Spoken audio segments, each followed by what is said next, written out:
The morning sun spilled across the chrome edges of Maplewood Diner, a place where the smell of butter and syrup usually promised warmth and comfort.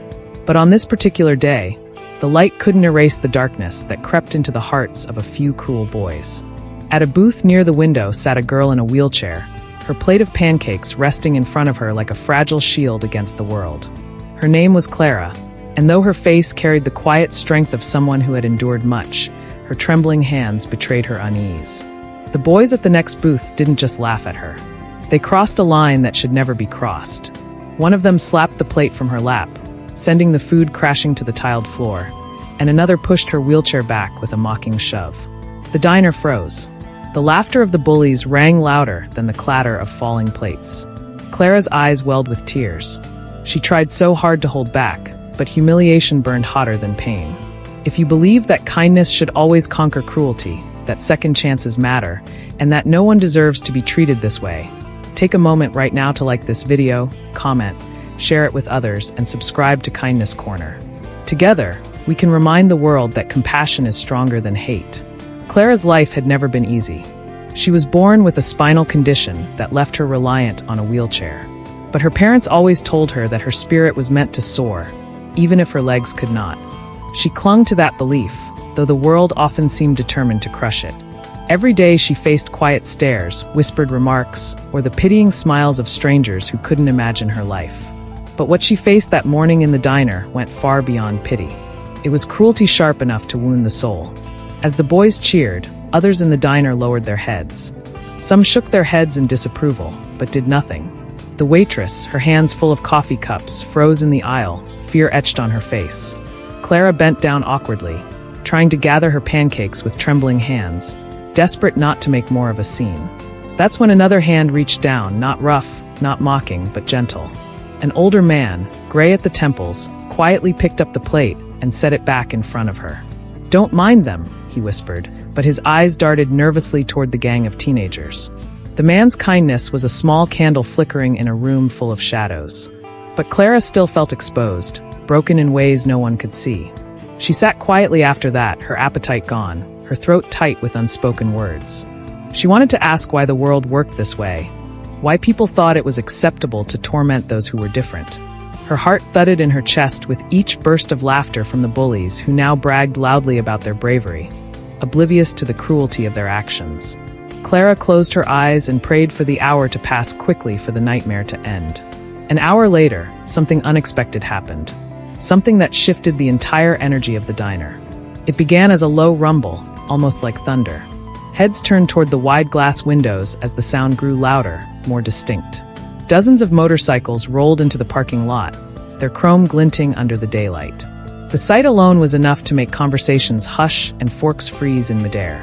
The unmistakable insignia of the Hells Angels was emblazoned on their leather jackets as they parked in a perfect line, engines growling like an approaching storm. The bullies, who just moments ago carried themselves with arrogance, suddenly grew restless. Their smirks faltered. Everyone knew the reputation of the Hells Angels: fierce, fearless, and unafraid to stand their ground. When the door of the diner swung open, the bell jingled softly, but the silence that followed was louder than anything. A towering man with a beard and steel hard eyes walked in, his vest heavy with patches.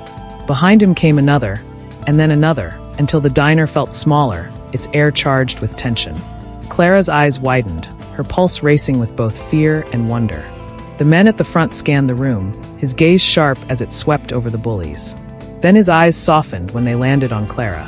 It was as though he understood everything without a single word being spoken. He stepped closer, his boots heavy on the tiled floor, and knelt beside her. For the first time since that morning, Clara didn't feel small. She felt seen, protected. The leader, whose name was Roar, turned his head slowly toward the bullies. They sat frozen, pale faces betraying their guilt. No one dared laugh now. Roar's voice was low, steady, but powerful enough to cut through the silence. Though Clara couldn't hear his exact words, she saw the shame wash over the bullies' faces as their bravado melted away. One by one, they slid out of the booth and stumbled toward the exit, heads lowered, avoiding every gaze. They didn't dare meet Clara's eyes again. Outside, the motorcycles formed a wall of steel and leather, ensuring the boys' humiliation was complete before they fled. But Roar didn't stop there. He called over the waitress, placed a large bill on the table, and told her to bring Clara anything she wanted. Pancakes, milkshake, pie, the whole menu if she liked. He told her she was stronger than any of the cowards who had tried to break her spirit. Then, in a gesture no one in that diner would ever forget, he removed his own leather vest, draped it gently across Clara's shoulders, and told her she was now family. Tears streamed down Clara's face. Not tears of humiliation, but tears of gratitude. In that single hour, her life had shifted. What began as a morning of pain became a moment of profound transformation. She realized kindness can come from unexpected places, and that sometimes the fiercest-looking people carried the softest hearts. The diner erupted in quiet applause, some patrons wiping tears from their eyes. The waitress hugged Clara, promising her that she'd never again sit in that diner feeling invisible. For the first time in a long time, Clara felt a surge of hope. She realized that though cruelty existed, so did courage. And sometimes strangers could step in to rewrite the ending of your story. If this story has touched your heart and reminded you that kindness can rise even in the most unlikely of places, please take a moment to like this video, share it with friends, subscribe to Kindness Corner, and leave a comment below. Your support helps us continue spreading stories that inspire and heal. And if you like this video, kindly thumbs up, and thanks for watching, and see you in the next video.